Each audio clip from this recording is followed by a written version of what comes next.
Hello everybody, welcome. I believe I'm live and everything is in proper working order. I'll wait for you all to shuffle in, make sure some of you are in fact connecting with me live here on this rather overcast Saturday. Episode number 90 about to get underway. I'm excited for it. It's going to be a fun one. There we go, I see some folks there in the comments. Hello Lois and Jean-Pierre. Hello to you out there in Minnesota. Right at the last minute, I found this rather nice vantage point to start our tour today. In fact, I wish I had figured this out a few days earlier for my thumbnail. I could have maybe used this. I like it.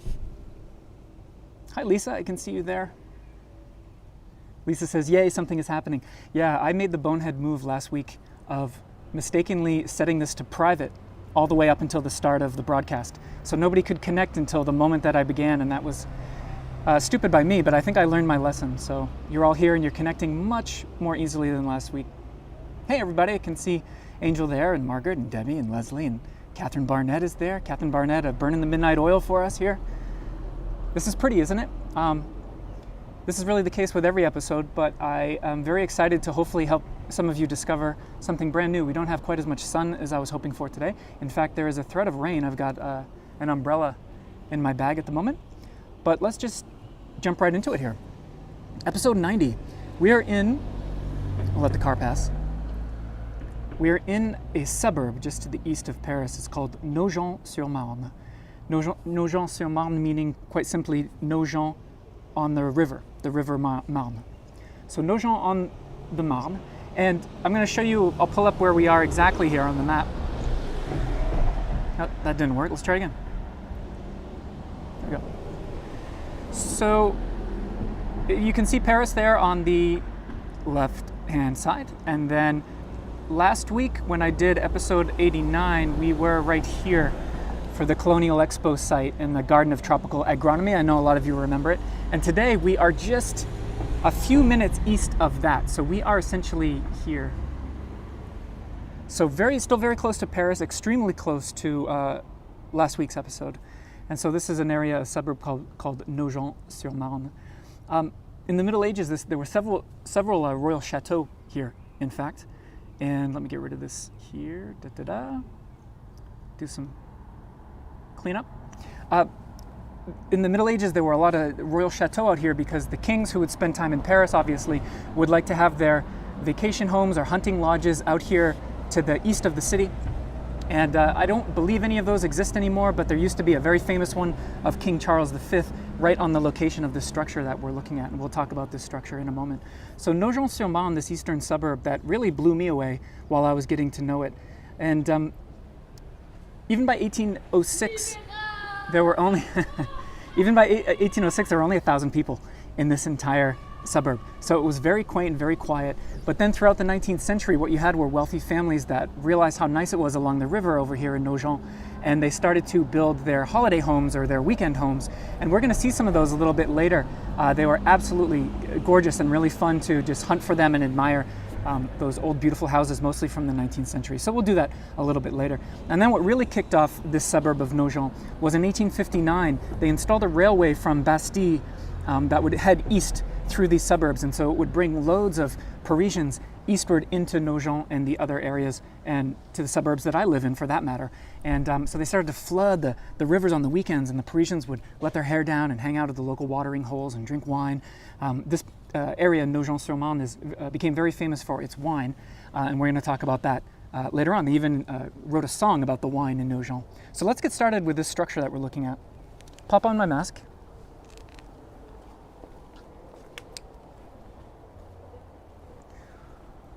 Across the street here. So this is exciting because if you've studied the history of Paris at all, you come across the story of this market of Les Halles, the old Les Halles marketplace that was around for about 1,000 years in central Paris. It was called the Belly of Paris, famously, by Émile Zola. And there was a gentleman called Victor Baltard who was put in charge by Napoleon III to build beautiful pavilions. All these lovely pavilions that were making up, there were 12 of them that would make up the market of Les Halles. I'll try to give you the best view that I can here through the gate. The gate's closed for us today. This is the only one that has survived because they infamously destroyed all of those pavilions by Mr. Baltard. But let's talk a little bit about the history.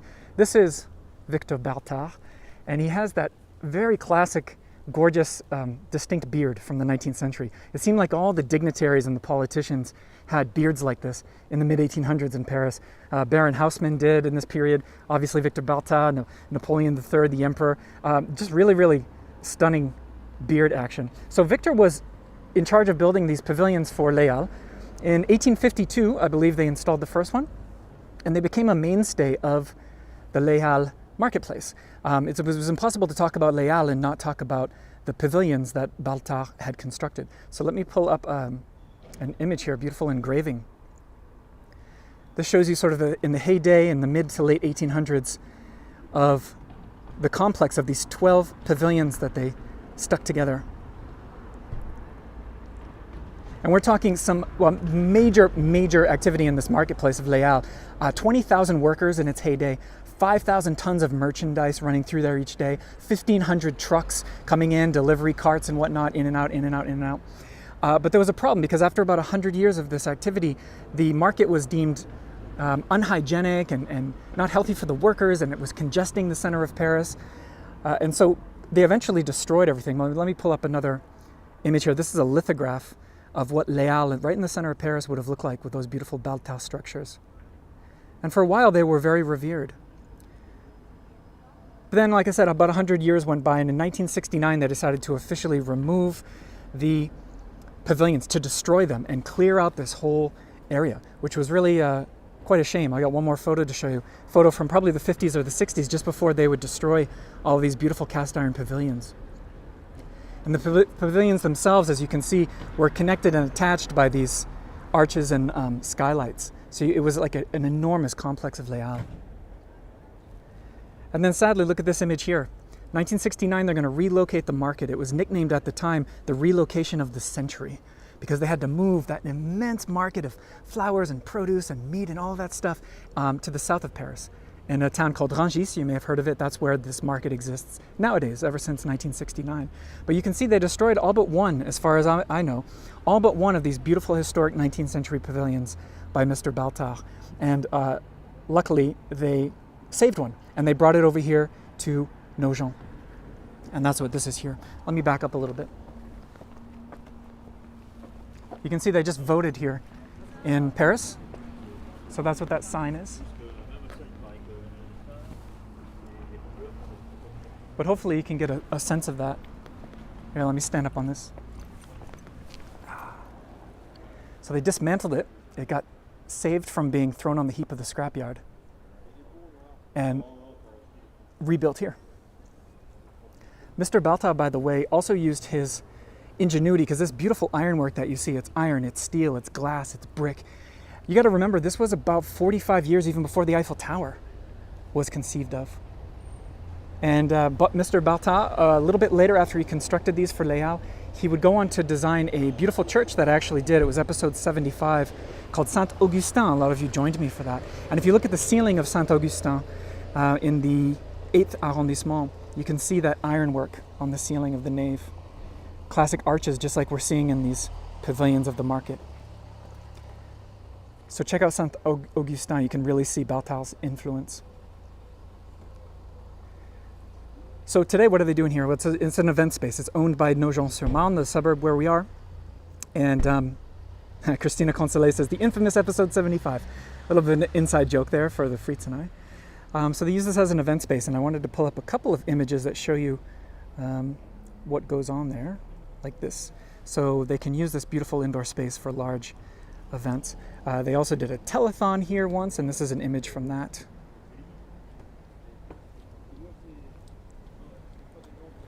So that's what they are doing there.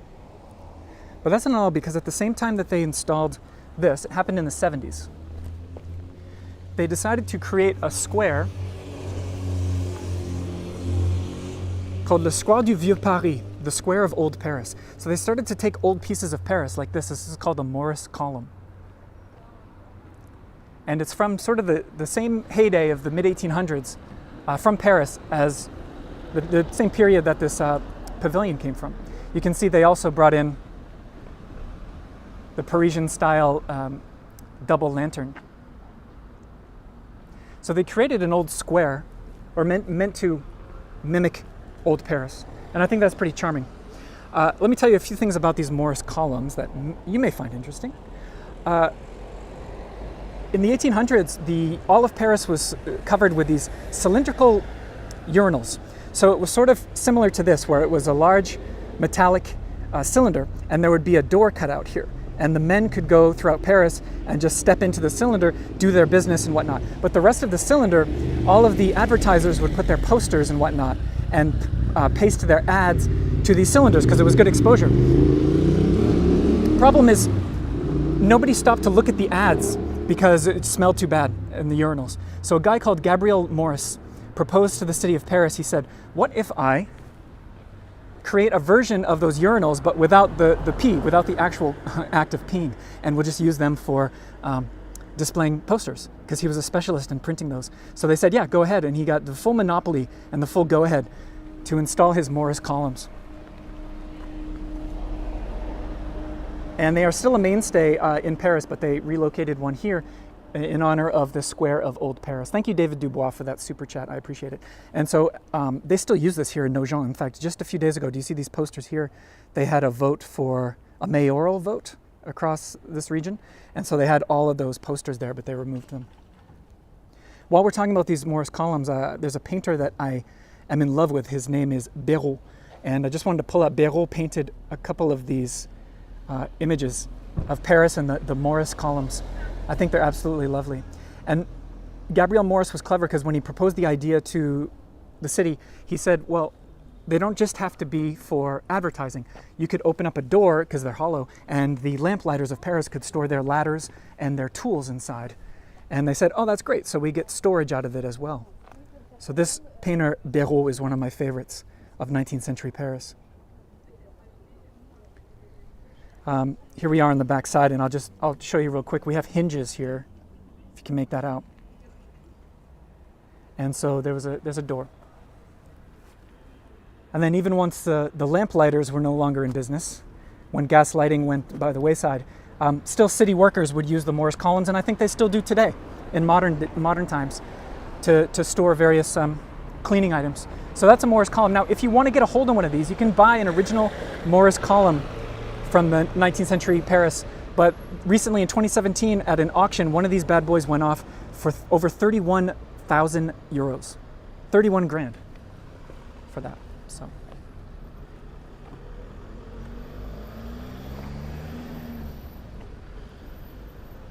Phyllis says, love those Morris columns and the Wallace fountains too. Funny you should say Wallace fountains, Phyllis, because I'm going to show you one here.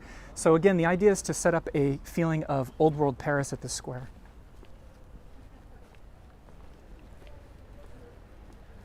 And I can't get in the gate, but I might be able to give you, can you catch a glimpse of that? That's one of those old iron boxes you would use to call the police.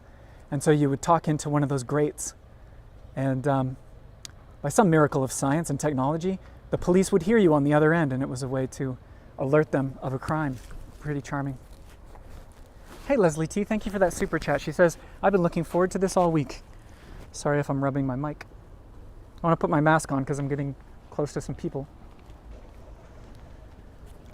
Look at this is great. Here's the name of the square.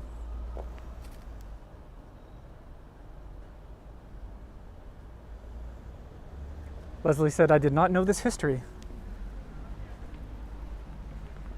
I'll give you one last vantage point of Mr. Baltard's pavilion, and then we've got lots of other stuff to see. Let me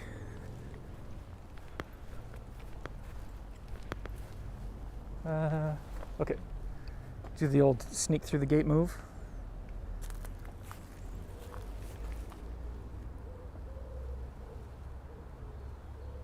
The tree. Stunning. From the 1850s. And it's such, I mean, thank goodness they salvaged this and they saved this pavilion, because it's the lone survivor of really an iconic period in Parisian history. The market of Les Halles, which has all but disappeared now from the center of town. back to the square of Old Paris. They've got some lovely benches set up here, and I'm actually happy that there aren't too many people here, because here you go. This is for Phyllis Cartwright. Shout out to you, Phyllis. They've got a copy of a Wallace fountain, of course, another mainstay of the Parisian landscape. They painted this one black. I don't know if you can make it out, but it is a very dark gray or a black. And what's funny is, this is just random, but whoever painted this missed a spot.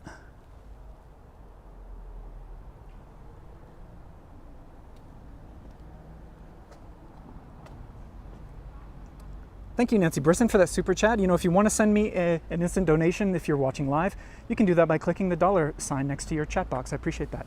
Now, I believe this is a copy, excuse me, and not an actual fountain from Paris, because there's no water coming out of it. Let me show you that. No water coming out of it. There is no drainage. There's no drainage hole. It's like blocked off, if you can see that. So there's no drainage. That's a clear sign. And there's no button, there's no silver button to start the water. So I don't think it provides water, sadly, but I think it's obviously just here to create the ambiance of the Wallace fountain. And then to add to that, you've got 4 little benches here. Again, this is the Square of Old Paris is the name of it.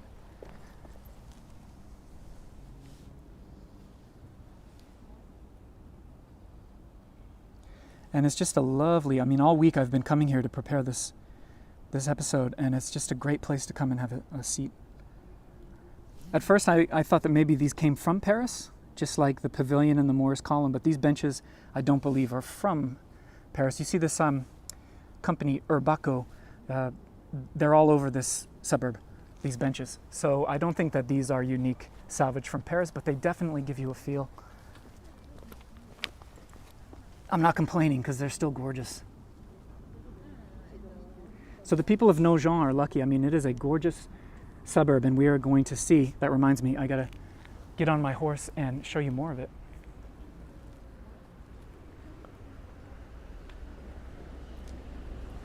So that's my bike. We're gonna go have a nice little bike ride together.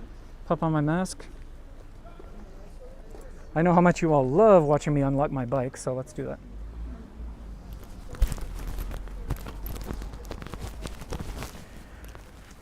I'll be right back.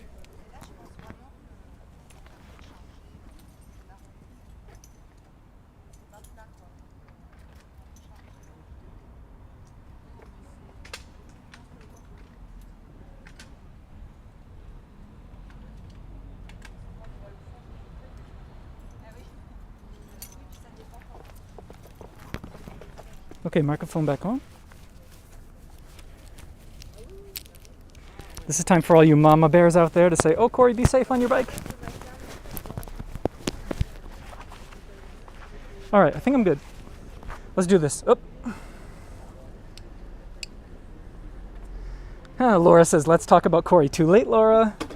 You missed your opportunity, my friend. All right.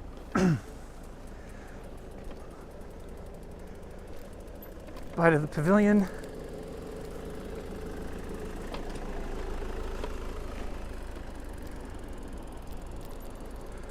Let the car pass. Okay. Let the other car pass.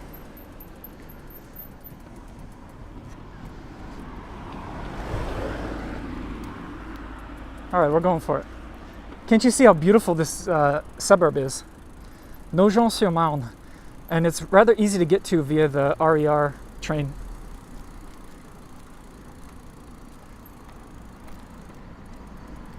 A lot of dream homes here, you know, a lot of stuff where we're gonna wish, oh, if we could only win a lottery or two. Thank you, Elizabeth Carroll. I see they're sending me a donation. I appreciate that, a tip. Look at this place here on the left.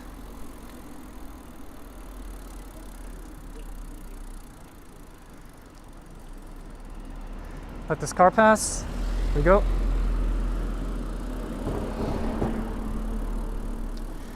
I tried to fix the buffering issue from last week because I know it was driving us crazy. If you do have any buffering, I recommend that you change the quality settings of your video on YouTube right now to, if you're live, to 720 or even if you still have problems. My mask is completely falling down on my chin.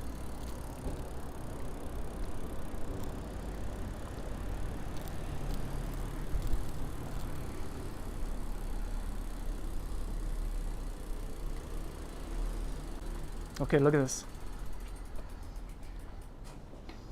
I'm going to zoom in just for a second. Ile de Beauté, the island of beauty. So I mentioned that throughout the 19th century, the wealthy families started to get hip to the idea that this beautiful suburb existed to the east of town. So they started to flood over here and build their houses. And there's a little promenade right down here that we are going to enjoy. Even though it says clearly, let me show you this. Entry is forbidden. Sans issue means you basically can't come through here. And then this says private property. So 3 things are telling us not to go through the barrier. But we are going to, because there is a very legal and public promenade just beyond here. But look at this first house on the left. You can see it's just a stunner. All right, mask back on. Back to that camera.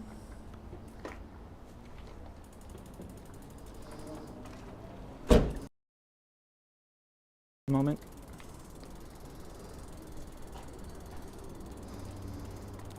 Thank you, Socorro. Appreciate the super chat. Look at this place.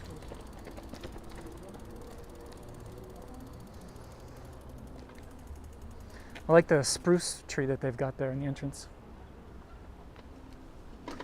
So a lot of the homes in the 19th century, the style would have been a Normandy style, half timber feel. Even if it wasn't half timber, that's what you would go for with the aesthetic. Sometimes almost meant to look like a mountain chalet. So that's what the wealthy and the bourgeoisie were up to.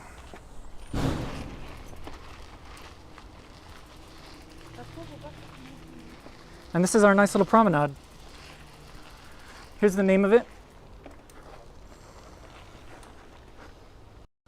For those who are taking notes, Yvette Horner is a famous singer in the mid to late 20th century, an accordionist, very famous local celebrity here in Nogent. And let's go admire some houses. Thank you to James for the donation. Appreciate that. So look at this, framed between these 2 trees. Oh. Now something I want you to remember when we look at these is that on the far side of these ones on the right-hand side, it's the river. You're going to see the river in a moment, but the beautiful Marne River that flows essentially into Paris from here is the backyard of all of these homes. Let me give you a zoom in.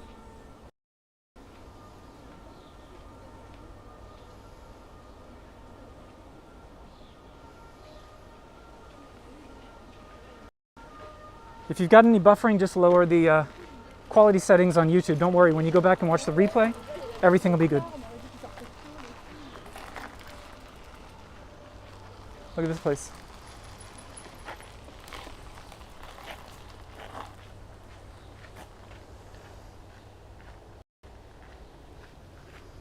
Very unique.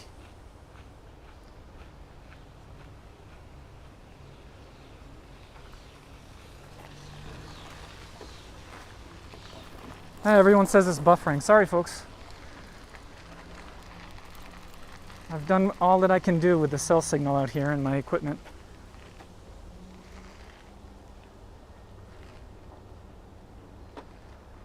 La da da da da da da.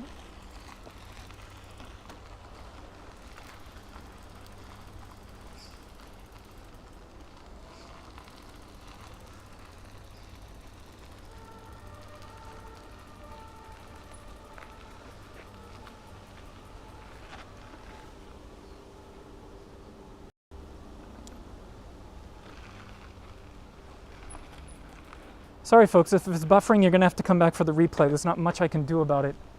I'm at the mercy of the cell service gods.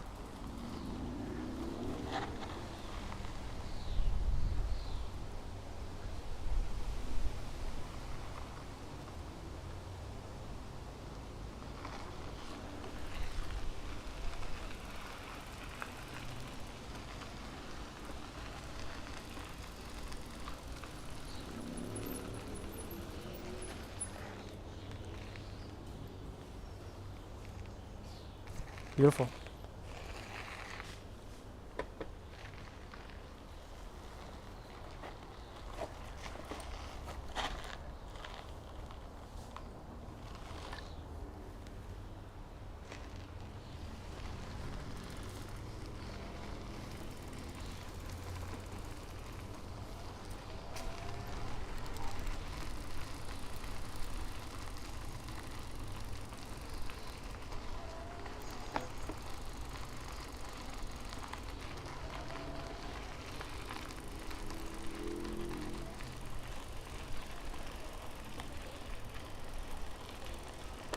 Hold on, let me stop here.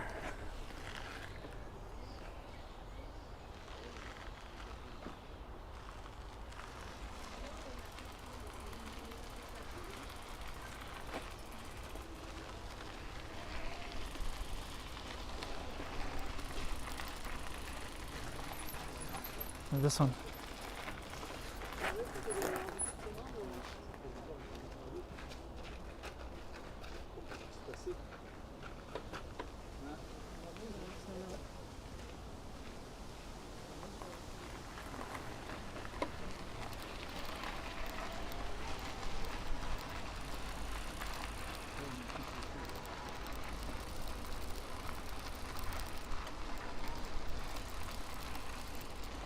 Look at this place here.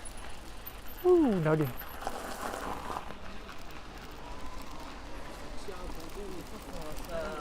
Here it is.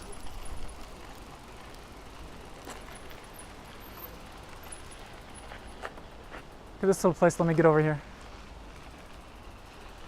Insane. Let's zoom in.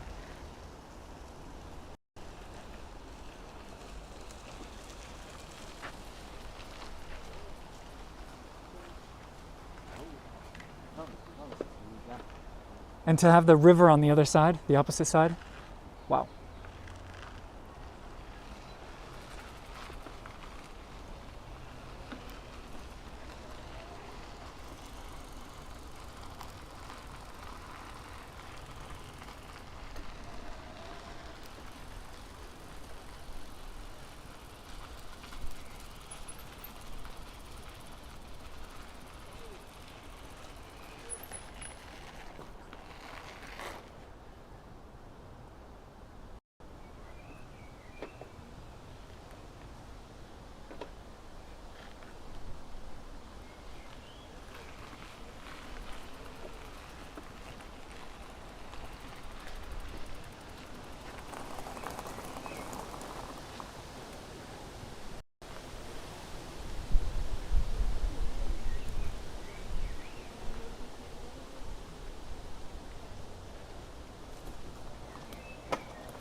Thank you, Ann Ritter, for that. Appreciate it. Okay, let's get to the river. Maybe the signal will be a little bit better over there.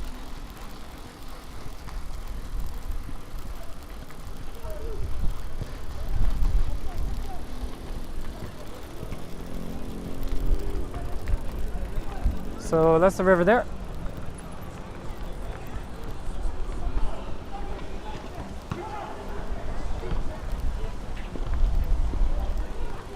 Thank you so much, Deborah. I appreciate it. Yes, happy 4th of July to all of you over there in the US.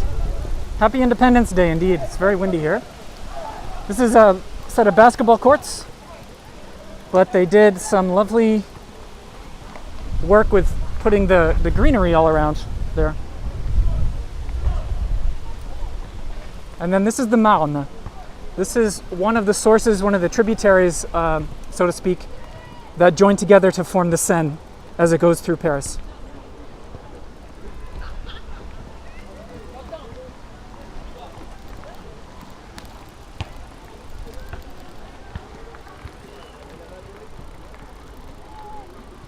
Maddie the dog is wondering if dogs are allowed here. Yeah, I think on a leash, everything is a-okay for dogs.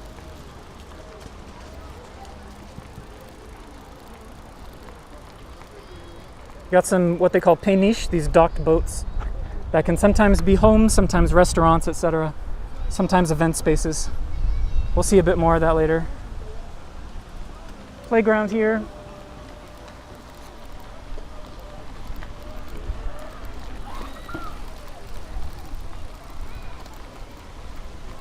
There's a cute little marina here with some more history to it.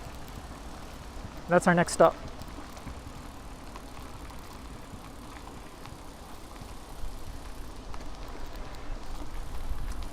Nancy just got here. Nancy, we are in Nogent-sur-Marne to the east of the city. A lovely little community out here, which you can reach by public transportation if you wish. A few more houses here, but what I want to do is get you to the marina.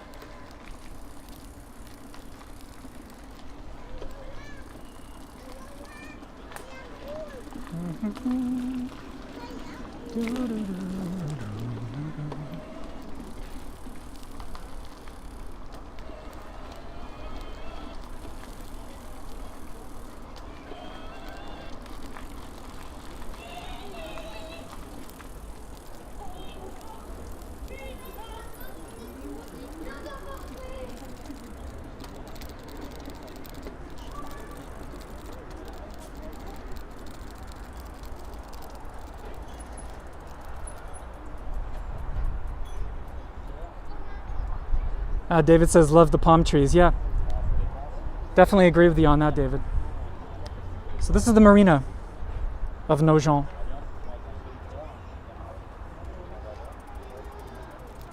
This is called un port de plaisance, meaning a port of pleasure boating. Plaisance meaning pleasure boats. And I want to get off my bike here for a second because I want to show you a beautiful painting that a gentleman did of this exact area. So you can see this is in fact a little island, and the bridge that takes us over to the mainland where we are, but you can see a lot of boats docked here and whatnot. It's a sort of a port of call for a lot of boats that are coming through here on their way to Paris or through Paris. And you can still learn how to drive a boat here. You can still rent kayaks and canoes and all of that. There was a Paris-born artist called Ferdinand Geldry, and I want to show you this in 1896. So, by the way, look here at the little island here, right, that slopes down, and then the bank here, right now. I want to show you this. Look at, I believe, to my knowledge, he painted this in 1896. I believe it's the same spot. I'll just switch it back and forth real quick so you can see again.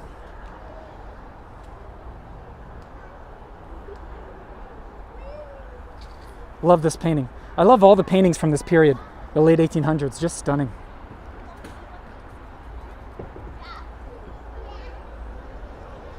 So hopefully that's coming through for you.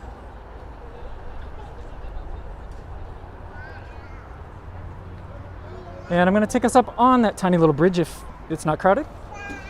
Back on the old steed. Here we go.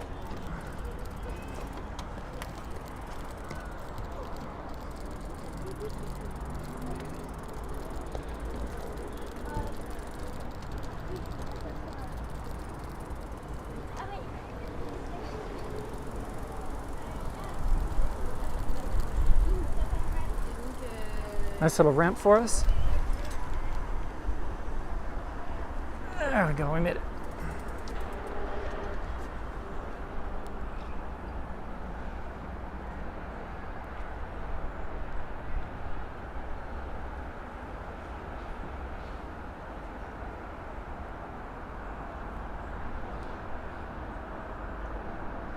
Lois is asking if those are houseboats. Yeah, I think some of them are, absolutely, Lois.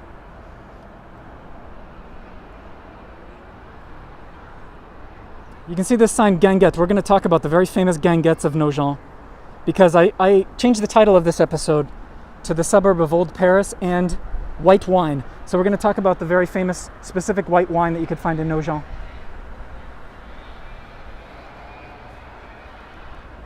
Beautiful, isn't it? I mean, it's so charming. just minutes from Paris to the east.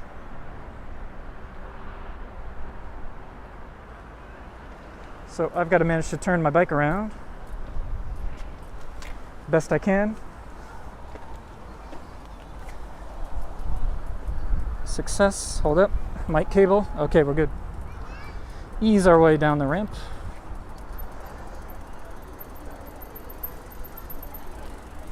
Perfect. Back up.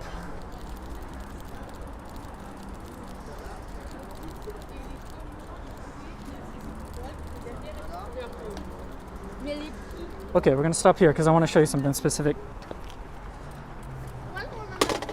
This is fun. Let me zoom in. So you see that sign, Ginguettes? I want to talk about the Ginguettes of France, because, in particularly Paris, because they're so iconic, they're so famous. And for me, a guinguette, the three keys to a classic French guinguette is you have to have some sort of dining area or bar along the water, the riverfront, sometimes in a country village, but there always seemed to be water involved with these classic guinguettes. That was number one. The second thing you had to have was cheap wine. Cheap, affordable wine that was everywhere. And then the third one was good live music. So you had the scenic setting, pastoral setting, the cheap wine, and the live music. So here they still have guinguettes here that are pretty well known. And the word guinguette comes from guinguette, which is a very cheap local white wine, not just here in Nogent, but in a lot of areas. And so guinguette, the wine, gave its name guinguette to the bars. And what they did was in 1943, someone wrote a song, a very famous French song about the wine that you could get, the white wine here in Nogent. In fact, today they call this suburb the city of the little white wine, le petit vin blanc. So let's talk about this. Here we have the guinguette, or a guinguette. It's not this one that we're looking at, but it gives you an idea of, the beautiful terrace and the patio looking out. This was 19th century Paris on the weekends. This is what you would do to have a good time. Hang out, let your hair down, be a little bit silly. So in 1943, they come out with this popular song called Ah, le petit vin blanc, the little white wine. And it was specifying or referencing the white wine of Nogent. And it was hugely popular. This singer right here, Lina Margie, Lina Margie, she was very well known, sort of like Edith Piaf type performer. And the sheet music for this here, Ah, le petit vin blanc, was so damn popular. Everybody was playing this on their pianos at home. They sold 1.5 million copies of this sheet music. Keep that in mind, in the 1940s, they sold 1.5 million copies. So that was pretty impressive. Now, I realized when I was prepping this that I couldn't really play it for you. I couldn't play the song because of copyright issues on YouTube. So I thought, okay, well, I'm just going to sing a few bars for them. But then something even better happened. Last night when I was preparing this, my mother-in-law stopped by the house, and I told her, hey, tomorrow I'm going to tell my folks about this old song from the Guinguettes of Paris. She's like, oh, I have a video of my father, my grandfather-in-law, at his 100th birthday. He was 100 years old. They went to a guinguette and they were singing this song. So that's what I want to show you. This is a video that she sent me of them, and the guy standing with the gray hair you're going to see he was 100 years old. He just recently passed, and it was my wife's grandfather. And they are singing Ah, le petit vin blanc, about the white wine of Nogent. Here we go. It's a little shaky, but bear with me.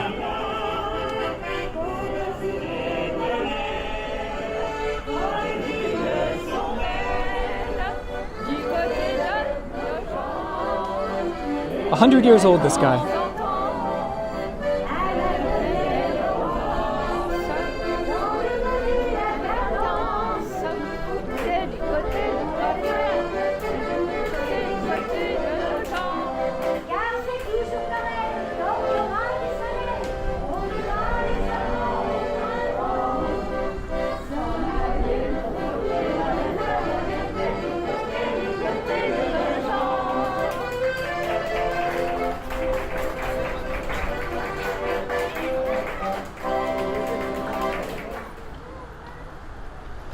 So that was Roger, 100 years young, just rocking it in one of the classic guinguettes. That happened to be in Belleville, inside Paris itself. But yeah, he recently passed and we miss him, but it was so great that he was still celebrating in that traditional guinguette style. And that was the song. Now let me pull up the lyrics, because I got to point out some of the lyrics. We're going to have fun for those of you who are learning French. We're going to translate a little bit of the lyrics of Ah, le petit vin blanc, and you will see this town, this suburb of Nogent referenced. So if you see up there, the upper right where it says refrain, that's the chorus of the song. It says Ah, le petit vin blanc, which obviously means, oh, the little white wine. Qu'on boit sous les tonnelles. That means that we drink under the trellises, under the canopies of leaves, okay? So the little white wine that we drink under the trellises. Quand les filles sont belles. Some of you may know that. That's when the girls are beautiful. Du côté de Nogent. And that means over in Nogent. So, oh, the little white wine that we drink under the trellises when the girls are beautiful over there in Nogent. And then we'll continue on here. It says, et puis de temps en temps, which means from time to time. Un air de vieille romance, which means an air or an atmosphere of an old romance. Semble donner le cadence, which is like sets up the mood, right? Pour fauter, dans les bois, dans les prés, du côté de Nogent. So it's sort of like that, anyway. Now, I got to translate this because it really blew me away here. Where it says pour fauter, I know that pour means in order to, like to do something, but that verb, fauter, I had to ask Charlotte, what does fauter mean? I've never heard this verb. And she's like, ooh, I'm a bit embarrassed to tell you because it might not be good for the image of the French. In fact, it's an old word for cheating on your spouse. So I believe that this song is just tongue-in-cheek, but I was a bit shocked. I was like, wow, this good-hearted, jovial sort of drinking song of sorts, this folk song, is basically about going out to Nogent, where we are in the suburbs, getting smashed on local white wine, and, you know, doing a little bit of hanky-panky behind your spouse's back. And I was like, what? So that was a shock. And I had to ask Charlotte, do you feel like that was happening a lot? Like, do French people nowadays consider that their predecessors, so to speak, were cheating on each other all the time? She's like, no, I don't think so. I don't think that to be true. So maybe that's just a bit of a cliche, and I certainly don't want to offend anyone out there who's been cheated on, because that certainly sucks. But it really made me chuckle when I figured out the true lyrics behind the song Ah, le petit vin blanc, speaking of the white wine here. So hopefully I explained that well enough. There's just a couple more things I want to show you here, back on the old bike. Many of you know, because you're Paris lovers, you know the Pont des Arts. That is the former Lovelock Bridge, where they put all the padlocks and then remove them. That is the bridge that connects to the Louvre across the Seine, famously in Paris. Well, the one that we have today, the Pont des Arts, is not the original.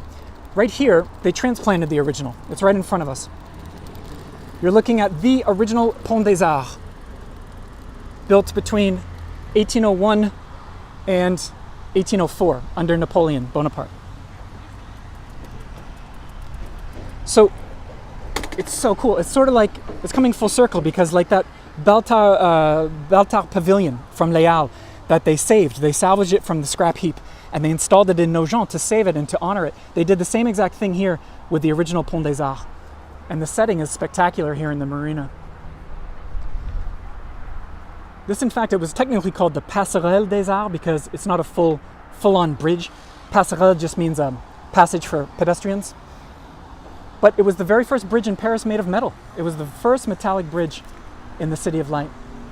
And so it's so beautiful that they salvaged about a third of it that used to be spanning the Seine and installed it here so that people can cross over the marina.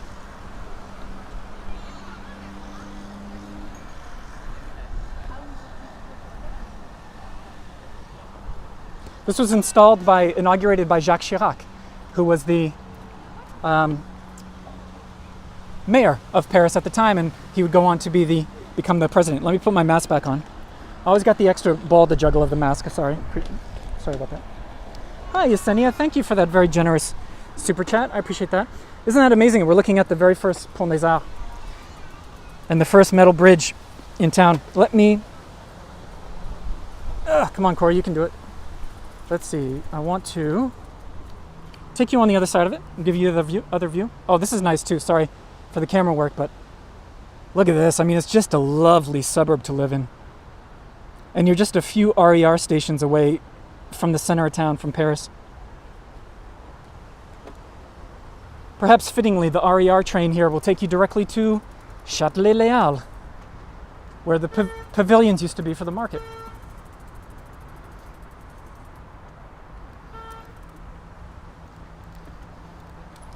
You know what? I just realized I should zoom out for you. There we go.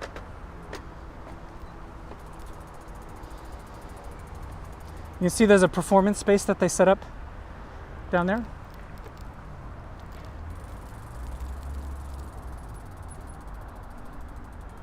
Great color. Look at this. Look what they set up here. I mean, I love towns that do this. They go the extra mile, and let's face it, they spend the extra money to just create a neighborhood that you want to be in, that you're proud to walk through. Almost like an amphitheater set up here, if you can make that out. So that makes sense, right? They have outdoor shows here, and they have that temporary stage with the old Pont des Arts behind.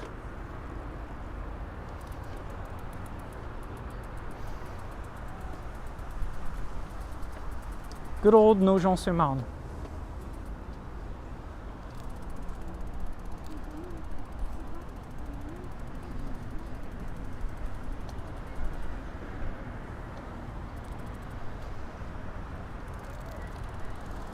Got to park over this way.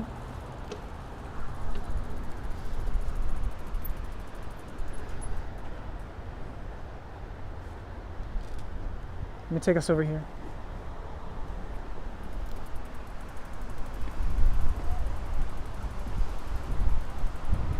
So look at this view. Let me park.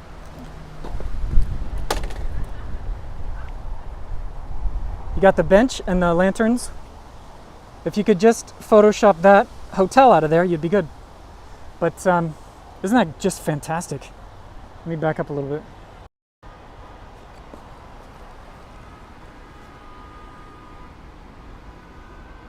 There you go, a bench just waiting for you.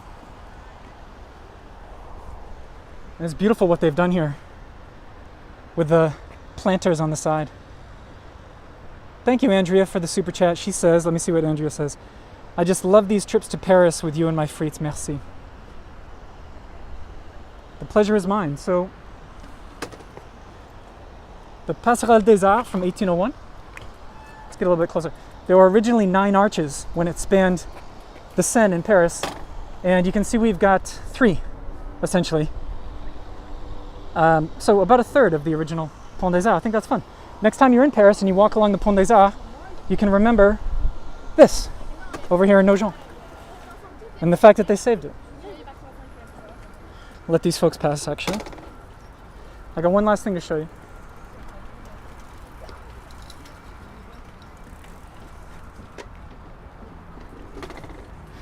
Oh, logistics.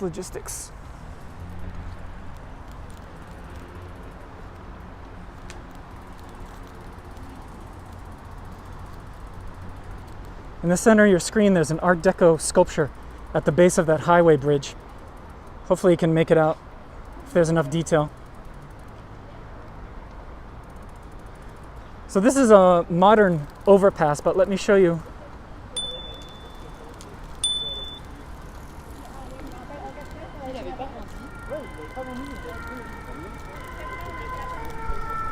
There's a not so modern overpass.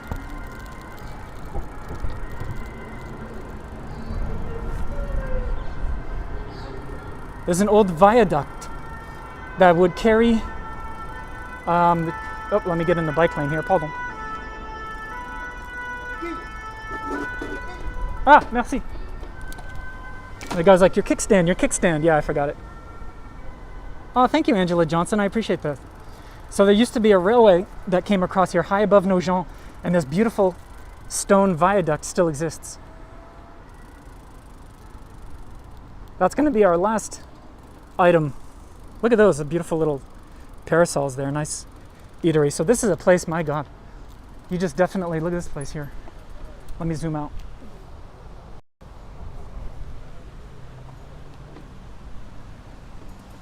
Cute little eatery. Woo! I mean, come on, who wouldn't want to come here on a summer afternoon and have some of that petit vin blanc? Oh, le petit vin blanc qu'on boit sous les tonnelles, quand les filles sont belles, du côté de Nogent. So, let me get us over here. We're going to finish up. Thank you, Louise, for the super chat. Appreciate that. She says, great tour today. Look at this. It's stunning. There's actually a really big piece of it, too. Let me stop here. Hold on. Look at that. So I have one last image to show you.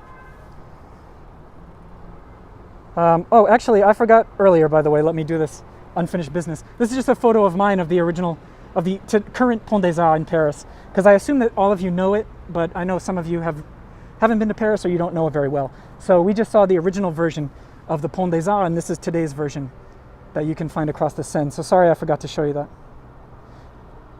But anyway, this viaduct, look at this great old postcard. You can see that steam locomotive making its way high above Nogent, likely entering Paris, heading toward Bastille. James just sent a super chat saying, it's good to see you can still sing great. I won't lie to you, James, I rehearsed that quite a bit, to be honest, because this was a song that I didn't know very well, and I was like, oh boy, if I'm going to sing any of it on camera, I got to really bring my A game. So it's beautiful that they have saved a large portion of this viaduct, and I'm going to get you on the other side of it. We still got the river here, of course, all along the right side. For my tour extension that I'm going to do for my patrons, my Patreon supporters, we're going to get on the bike and we're going to ride all the way down here along the river. There are more beautiful homes and flowers and leafy promenades. And as long as it doesn't rain on us, we're going to have a nice long private bike ride as part of the tour extension. And of course, if you want to access that extra content, you can become a supporter on Patreon. That link is always in the description.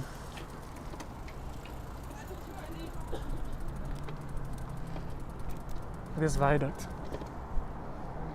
Wow. Isn't that gorgeous? And it just goes on and on. It actually goes to the current train station of Nogent-le-Perreux on the RER.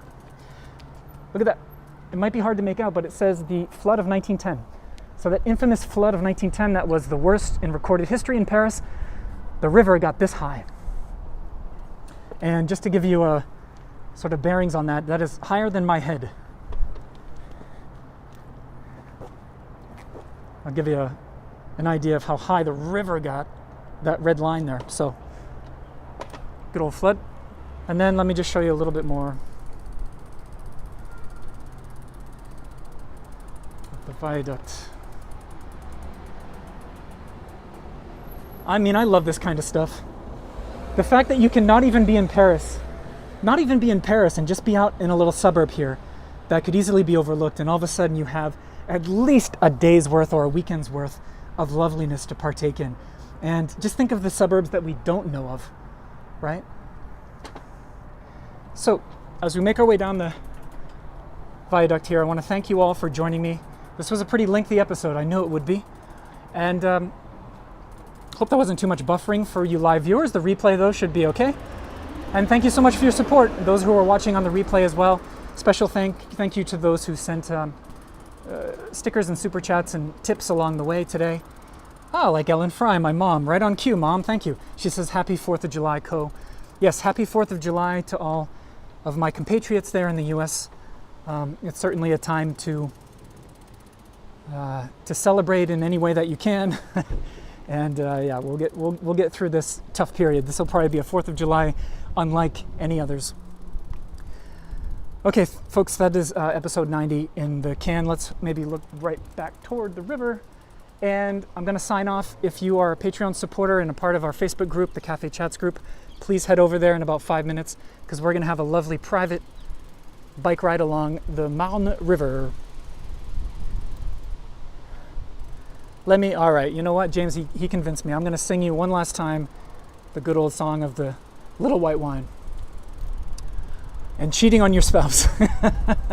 Ah, le petit vin blanc qu'on boit tous les tonnelles quand les filles sont belles du côté de Nogent. Et puis de temps en temps, un air de vieille romance semble donner le cadence pour fauter dans les bois, dans les prés, du côté de Nogent. Anyway, that's about as good as I can do while I'm filming live and while I'm on the bicycle. So thanks everybody. I may regret that in the future, but I just don't watch the replay. That's how I cope with that. Have a lovely rest of your Saturday, and I will see my patrons in a few minutes over on Facebook for our bike ride. See you next week. Take care, bye.